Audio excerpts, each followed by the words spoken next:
মেয়েকে কখনো একা ছাড়ব না এমন মন্তব্য করেছেন আলিয়া ভাট। বলিউড অভিনেত্রী আলিয়া ভাট এখন তার জীবনের এক নতুন অধ্যায় পার করছেন। একদিকে যেমন তার পেশাগত ব্যস্ততা তুঙ্গে, অন্যদিকে তিনি তার মেয়ে রাহার মাতৃত্বের স্বাদ উপভোগ করছেন। ভারতীয় গণমাধ্যমে প্রকাশিত একটি প্রতিবেদন অনুযায়ী আলিয়া তার মেয়ে রাহার সঙ্গে সময় কাটানোর জন্য নিজের জীবনধারা নতুন করে সাজিয়েছেন। সন্তান জন্মের পর আলিয়া বেশ কিছুদিন কাজ থেকে বিরতি নিয়েছিলেন, তবে তার পেশা জীবনের ব্যস্ততা আবার বেড়ে চলেছে। এই পরিস্থিতিতে আলিয়া তার স্বামী রণবীর কাপুরের কাছ থেকে পূর্ণ সমর্থন পেয়েছে। আলিয়ার কথায়, মেয়ের জন্মের পরেই আমরা একটা সিদ্ধান্তে আসি যে মেয়েকে কখনো একা ছাড়ব না। রাহাকে কখনো আমি দেখব, কখনো রণবীর। যার যখন কাজ থাকবে অন্যজন ছুটি নিয়ে আমরা সন্তানের কাছে থাকব।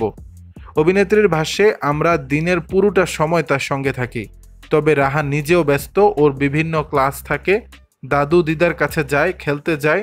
আমার পরিবার ও সহকারী সহ এতগুলো লোক সহযোগিতা না করলে কিছুতেই সম্ভব হতো না। উল্লেখ্য, এই মুহূর্তে রণবীর ও আলিয়ার দুজনেরই এক ছবিতে অভিনয় করছেন। ছবির নাম লাভ এ নয়ার। শুটিং রাতে, তাই দুজনকেই রাতটা বাইরে কাটাতে হচ্ছে। দর্শক, বিষয়টি নিয়ে আপনাদের মতামত জানাবেন নিচের কমেন্ট বক্সে।